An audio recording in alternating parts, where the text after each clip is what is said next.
దేవుడు చూపిన దారి. రంగాపురం అనే గ్రామంలో సుబ్బయ్య అనే వ్యక్తి ఉండేవాడు. అతనికంటూ ఎవరూ లేకపోవడంతో ప్రతి విషయంలో దేవుడి మీదే భారం వేస్తూ బ్రతుకుతూ ఉండేవాడు. రంగాపురం గ్రామం విపరీతమైన కరువు కాటకాలతో అల్లాడుతుండడంతో ఊరి ప్రజలందరూ ఒక సమావేశం ఏర్పాటు చేసుకున్నారు. ప్రజలారా, మన గ్రామం ఇప్పటివరకు ఎప్పుడూ చూడనంత కరువుని ఈ సంవత్సరం చూస్తుంది. ఇన్నాళ్లుగా మనం దాచుకున్న ఎంతో కొంత ధాన్యం కూడా ఇప్పుడైపోయింది. చిన్నపిల్లలకు కూడా తిండి పెట్టలేని పరిస్థితిలో మనం బ్రతుకుతున్నాం. ఇలాగే ఇంకొన్నాళ్లుంటే మనమందరం ఆకలితో అలమటిస్తూ చనిపోయే పరిస్థితి ఏర్పడే అవకాశం లేకపోలేదు. అందువల్ల మనమందరం కలిసి ఏదైనా నిర్ణయం తీసుకొని ఏం చెయ్యాలో ఆలోచిద్దాం. మీలో ఎవరికైనా ఏదైనా ఆలోచన ఉంటే చెప్పండి. అయ్యా, నాకింకొక మార్గం కనిపించటం లేదు. మనం ఇప్పటికే ఎన్నో రకాలుగా ప్రయత్నించాం, కానీ ఒక్క ప్రయత్నం కూడా ఫలించలేదు. ఊరి మీద, పుట్టిన నేల మీద ఎంత మమకారం ఉన్నా ప్రాణాల కంటే మన పిల్లల భవిష్యత్తు కంటే ఎక్కువ కాదుగా అని నా అభిప్రాయం. అందుకే మనకు అవకాశం ఉన్న చోటికి వలస వెళ్లిపోతే మంచిది అనుకుంటున్నాను. మళ్లీ ఊరు ఈ కరువు నుంచి బయటపడ్డాక అన్ని పరిస్థితులు బాగుంటే మన ఊరికి మనం రావచ్చు.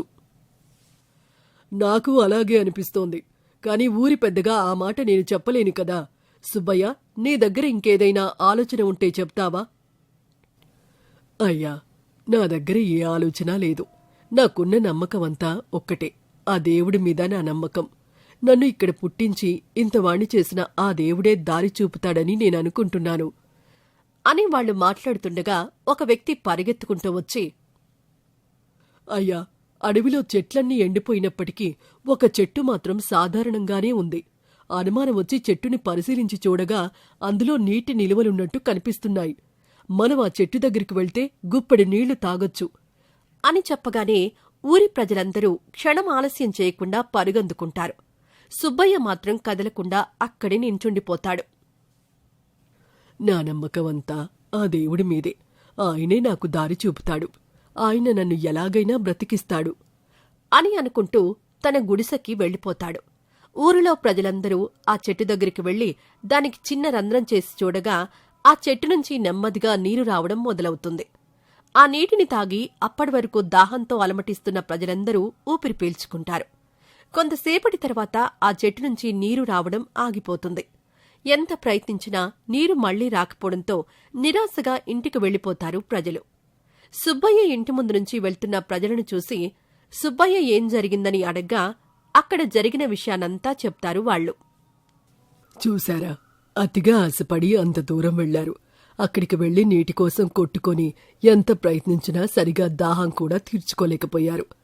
పైగా తాగిన కొద్దో గొప్పో నీటి కోసం మీ శరీరంలో శక్తిని కోల్పోయారు. దేవుడు మనకంటే చాలా గొప్పవాడు. ఎవరికి ఎప్పుడు ఏమివ్వాలని ఆయనకు తెలుసు. కాబట్టి ఆయన మనకంటూ ఏదిస్తాడో, ఎప్పుడిస్తాడో అప్పటి వరకు ఎదురుచూస్తూ ఉండడమే జీవితం. మనం ఈ కరువు కాటకాలతో బ్రతకాలి అనేది దేవుడి నిర్ణయం. కాబట్టి మనం అనుభవించక తప్పదు అని అంటాడు. సుబ్బయ్య, నువ్వు చెప్పింది నిజమే అనిపిస్తోంది. కాని అనుభవించమని పరిస్థితులనిచ్చిన ఆ దేవుడే పరిష్కారం ఆలోచించడానికి తెలివిని కూడా ఇచ్చాడు. ఆ దేవుడిచ్చిన తెలివితోనే ఆలోచన చేసి మేము ఈ ఊరిని వదిలి వెళ్లాలని నిర్ణయించుకున్నాం. నువ్వు మాతో పాటు వచ్చేస్తే వేరే ఏదో ఒక ఊరికి వెళ్లి కూలో నాలో చేసుకుని బ్రతుకుదాం. మాతో పాటు వస్తావా? దేవుడు నన్ను పరీక్షించాలని చూస్తున్నాడేమో. ఈ పరీక్షాకాలం పూర్తయ్యాక మనం ఊహించని అద్భుతం ఏదైనా చెయ్యాలని చూస్తున్నాడేమో. నేను దేవుడి నిర్ణయం కాదని మీతో రాలేను. నేనిక్కడే ఉంటాను. మీరు వెళ్ళండి అని అంటాడు. సుబ్బయ్య మాటలు నిజమే అని నమ్మిన ఒకరిద్దరూ ఊర్లోనే ఉండిపోయినప్పటికీ మిగతా వారంతా వేరే ఊరికి వలస వెళ్లిపోతారు. కొద్ది రోజుల్లోనే ఊరిలో ఉన్న మిగతా వాళ్లకి కూడా ఒంట్లో శక్తి లేక, నీరసం, ఆకలి దాహాలతో బ్రతకలేక వలస బాట పడతారు.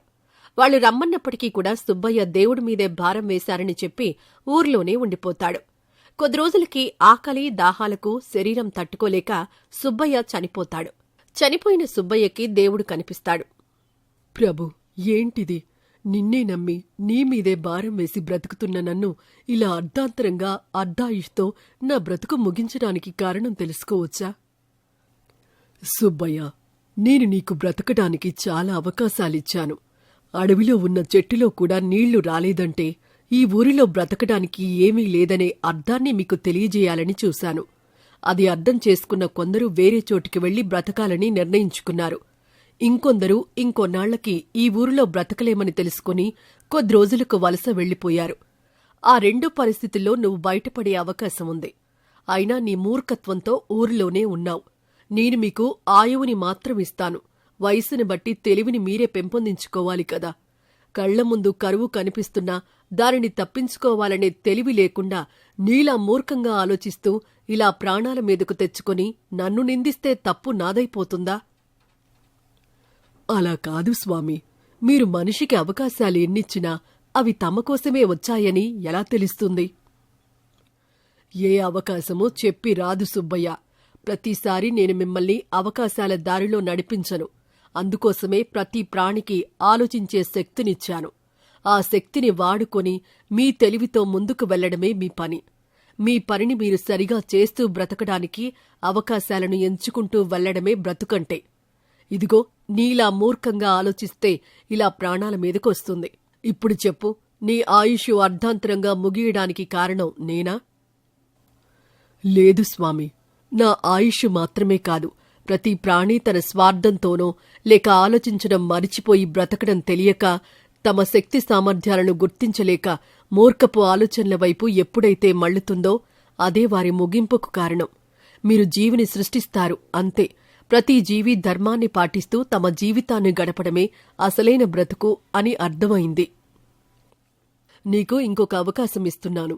ఈసారైనా మూర్ఖపు ఆలోచనలు మాని హాయిగా బ్రతుకు అని దేవుడు మాయమైపోతాడు. వెంటనే సుబ్బయ్య తన ఇంట్లో ఒక్కసారిగా మేలుకుంటాడు. ఏంటి ఇదంతా కల, లేక దేవుడు నిజంగానే నాకు మరో అవకాశం ఇచ్చాడా? ఇది కలా నిజమా అని ఆలోచిస్తూ, నా జీవితాన్ని పాడు చేసుకునే బదులు ఎక్కడికైనా వెళ్లి కష్టపడి పనిచేసుకుంటూ బ్రతికితే సరి అని సుబ్బయ్య కూడా వేరే గ్రామానికి వలస వెళ్లిపోయి అక్కడ దొరికిన పని చేసుకుంటూ హాయిగా బ్రతుకుతూ ఉంటాడు. అలా సుబ్బయ్య ప్రతి చిన్న పెద్ద విషయాలకు దేవుడి మీదే భారం వేయకుండా తను చేయగలిగే పనులని చేసుకుంటూ ఫలితం దేవుడి మీద పెట్టేసి ఆనందంగా జీవిస్తుంటాడు. రామ్మూర్తి చెరువు దగ్గర నుంచి తన కావడిలో నీళ్లు తీసుకొనొస్తున్నాడు. దారిలో శంకరం ఎదురయ్యాడు రామ్మూర్తికి. ఏంటయ్యా, మీ కుండలు చేసే పని అప్పుడే అయిపోయిందా? ఈరోజు చాలా తొందరగా ఆ పని పూర్తి చేశారు. పని పూర్తవడమేంటి నీ తలకాయ్? నువ్వు ఈ పగిలిపోయిన కుండతో తెచ్చే సగం నీళ్లతో నా కుండలు చేయడం పూర్తవుతుందా? ఇంకా పని మొదలు కూడా పెట్టలేదు. నీళ్లు సరిగా తేవడం చేతకాని నిన్ను పనిలో పెట్టుకున్నాను చూడు, అది నా బుద్ధి తక్కువ పని.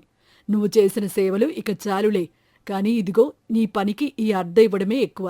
ఇది తీసుకొని ఈ పని ఇంతటితో ఆపేయ్. నా పని నేను చేసుకుంటాలే అని కోపంగా అర్ధ చేతిలో పెట్టేసి వెళ్ళిపోతాడు. క్షణకాలంలో ఏం జరిగిందో అర్థం కాక ఆశ్చర్యంగా చూస్తుంటాడు రామ్మూర్తి. మిత్రమా, నేను నీకు ముందే చెప్పాను, నన్ను నీతో ఉంచుకుంటే ఇలానే జరుగుతుంది అని. కాని నువ్వు నా మాట వినలేదు. ఇకనైనా నన్ను వదిలిపెట్టి నువ్వు సంతోషంగా ఉండవచ్చు కదా. నేను నీకు ముందే చెప్పాను, నీ వల్ల ఈ పూల మొక్కలు బ్రతుకుతున్నాయి. నిన్ను కాదని పక్కకు పెడితే ఈ మొక్కలను కూడా కాదన్నట్టే. నేను అలా చెయ్యలేను. సరే, శంకరం కాదంటే ఊరిలో ఎవరో ఒకరు పని ఇవ్వకపోరా? ఊరిలోకి వెళ్లి ఎవరైనా పనిస్తారేమో చూస్తాను అని కావడిలో ఉన్న నీళ్లను మొక్కలకు పోసి ఊరిలోకి వెళ్తాడు రామ్మూర్తి. దార్లో సుందరమ్మ కనిపిస్తుంది. అమ్మా, నిన్న మీరు నాతో చెప్పారు కదా, ఈరోజు నీళ్లు తీసుకునొచ్చే పని ఉందని. నిన్న అన్నాన్లే కాని అది అవ్వదని అర్థమైంది. మొన్న సోమయ్య వాళ్ళింటికి చుట్టాలొచ్చినప్పుడే నీళ్లు పోయడానికి మధ్యాహ్నం చేశావంట కదా. ఆ సగం నీళ్లొచ్చే కుండతో పనిచేస్తే నా పనులన్నీ సాగవు. అందుకే నేనే ఎలాగోలా చేసుకుంటాను. అందుకే నీకు మళ్ళీ కబురు పెట్టలేదు. రేపింట్లో భోజనాలున్నాయి, వచ్చి తినేసి వెళ్ళు, సరేనా అని చెప్పేసి రామ్మూర్తి సమాధానం కూడా వినకుండా వెళ్ళిపోతుంది. రామ్మూర్తి బాధపడుతూ తాను పెంచుతున్న పూల దగ్గరికి వెళ్లి కూర్చుంటాడు. మిత్రమా, తోటి కుండ మొక్కలకి నీళ్లు పోయడానికి ఉపయోగపడుతుంది. కాని నేను కేవలం నీకు నీళ్లు తీసుకురావడానికి కదా సహాయం చేస్తున్నాను. అలాంటప్పుడు నన్ను పక్కన పెట్టేసి నాకన్నా పెద్ద కుండని తీసుకుంటే నువ్వు ఎక్కువ నీళ్లను తీసుకుని పోవచ్చు కదా. అలా చేస్తే నీకు పని దొరుకుతుంది కదా. పని దొరకటం లేదన్న బాధ కంటే మీరిద్దరూ నా కోసం నన్నే వదిలి వెళ్లాలన్న ఆలోచనే నాకిబ్బందిగా అనిపిస్తుంది, ఇంకా బాధ పెడుతుంది. నేనే ఇంకేదైనా ఆలోచిస్తాను అని చెప్తుండగా పగిలిన కుండ నీళ్లు పడ్డంతో పెరిగిన మొక్కల్లో ఒక పువ్వు మాట్లాడుతూ, మిత్రమా, మేమందరం కుండ నుంచి కింద పడిన నీళ్ల వల్ల పెరిగిన వాళ్ళం. కుండ పగలకపోయినా నువ్వు కుండని మార్చేసి వేరే మంచి కుండని వాడి ఉన్నా మేము ఈ భూమి మీద జన్మ ఎత్తేవాళ్లమే కాదు. మా ఈ పుట్టుకకి కారణం మీరందరూ. ఇప్పుడు మీరు కష్టాల్లో ఉంటే మిమ్మల్ని మేము చూసుకోలేమా? మాకు తెలిసిన పని సహాయం చేయడం మాత్రమే. అర్థాంతరంగా మమ్మల్ని కోసి సొమ్ము చేసుకోవాలనుకున్న వాళ్లకు కూడా మేము ఉపయోగపడతాం. అలాంటిది మమ్మల్ని పెంచి పెద్ద చేసిన మిమ్మల్ని ఇలాంటి పరిస్థితుల్లో వదిలేయగలమా? ఒక పని చెయ్యండి. మేము ఈరోజు మాకు సాధ్యపడినన్ని పూలని ఇస్తాం. వాటిని తీసుకుని వెళ్ళి ఊరిలో అమ్ముతూ డబ్బులు సంపాదించుకోవచ్చు. పగిళ్ల కుండాని తిట్టిన జనాలే ఇప్పుడు పగిళ్ల కుండ వల్ల పెరిగిన మమ్మల్ని కొనుక్కొని నెత్తిన పెట్టుకుంటారు. తక్షణమే మీరు ఆ పని చెయ్యండి. మిత్రమా, రోజూ ఈ కుండతోనే నీళ్లు పోయడం మాత్రం మర్చిపోకు. కష్టపడి పనిచేస్తున్న నన్ను వదిలేసి కాస్త పగిలిన కుండనే చూస్తున్న ఈ జనాల మధ్యలో నా ఆనందం కోసం నేను చేసిన చిన్న సాయం ఈరోజు నాకు ఇంత పెద్ద సహాయం చేస్తోంది. ఆ రోజు నుంచి రామ్మూర్తి ఎవరి దగ్గర పని అడగకుండా రోజూ చెరువు దగ్గరికి వెళ్లి నీళ్లు తీసుకొనొచ్చి పూలకి నీళ్లు పోయడం చేస్తుంటాడు. అలా చేసిన కొద్ది రోజులకే ఆ మొక్కలన్నీ చాలా పూలు పూయడం మొదలుపెడతాయి. మిత్రమా, ఇక నీకు ఏ బాధ లేదు. నువ్వు పూలు తీసుకుని వెళ్ళి అమ్ముకోవచ్చు. ఇక పూలని కోసుకొని వెళ్ళు అని అనగానే రామ్మూర్తి పూలను కోసుకొని పగిలిన కుండలో పోసుకుని ఊరిలోకి వెళ్తాడు. పూలమ్మా, పూలు, తాజా తాజా పూలు మీకోసం మీ ఇంటి ముందుకొచ్చాయి అని అరుస్తూ తిరుగుతుండగా ఇంట్లో నుంచి సుందరమ్మ బయటకొస్తుంది. ఏంటి రామ్మూర్తి, చాలా రోజుల నుంచి కనిపించలేదు. ఉన్నపలంగా ఇలా కొత్త అవతారంలో దర్శనమిచ్చావు. పూలమ్ముతున్న ఈ కావడి పగిలిన కుండని మాత్రం వదల్లేదా? పగిలిన కుండ నుంచి నీళ్లు పోతాయి కాని పూలు కాదు కదమ్మా. అనవసరం అనుకున్న ప్రతి వస్తువు ఏదో ఒక రూపంలో ఉపయోగపడుతుంది కదా. మీకు ఏ పూలు కావాలి? సరేలే, నువ్వు ఎలా అమ్మితే నాకెందుకు, నాకు కావలసింది పూలు అని పూలు తీసుకుని డబ్బులిచ్చేసి వెళ్ళిపోతుంది. అలా ఊరిలోకి రామ్మూర్తి పూలు తీసుకుని రాగానే అమ్ముడుపోతూ ఉంటాయి. అలా రోజూ పూలనమ్మి ఎంతో కొంత డబ్బు సంపాదించుకుంటూ ఉంటాడు రామ్మూర్తి. పూలు అమ్ముతున్నప్పటినుంచి ఏ రోజు కూడా పస్తులు పడుకోవలసిన అవసరం రాలేదు అతనికి. మిత్రులారా, మీరు నాకు ఇంత సాయం చేస్తుంటే నేను మీకు ఏమీ చేయలేకపోతున్నాను. మిత్రమా, అందరికీ పనికిరాని దానిలా కనిపించిన కుండలో నీకు మమ్మల్ని బ్రతికించే శక్తి కనిపించింది. అందరూ నీతో మాట్లాడుతున్నా ఇవ్వని సంతోషం మా ఎదుగుదలలో నీకు కనిపించింది. ఇంతకన్నా నువ్వు మా కోసం ఏం చెయ్యాలి? నీకు మా మీద ఉన్న నమ్మకమే నువ్వు మాకిచ్చే పెద్ద బహుమతి. ఇంతకన్నా నువ్వివ్వగలిగింది ఏముంటుంది చెప్పు? మిత్రమా, నువ్వు మాకేమివ్వగలవు? డబ్బుతో మాకక్కర్లేదు. సొమ్ములు, ఆస్తుల మీద ఆశ లేదు. నీ నమ్మకం, నీ స్నేహం అవే మాకు కావలసినవి. అవి కావలసినంత పొందుతున్నాం మీ దగ్గర నుంచి. ఇంతకన్నా ఏం అవసరం లేదు. ఏ స్వార్థం లేకుండా నువ్వు చేసిన పనులే నీకెప్పటికీ తోడుండే స్నేహాలు. నాకు గొప్ప విషయాన్నే తెలిపారు మిత్రులారా. ఎప్పటికీ మిమ్మల్ని వదిలి నేనెక్కడికి వెళ్ళను. ఎప్పటికీ మీతో ఇలాగే ఉంటాను అని అంటాడు. ఎంత డబ్బొస్తున్నా రామ్మూర్తి మాత్రం ఏ స్వార్థం అంటుకోకుండా ఎప్పుడూ తన మిత్రులతోనే కాలం గడుపుతూ ఉంటాడు.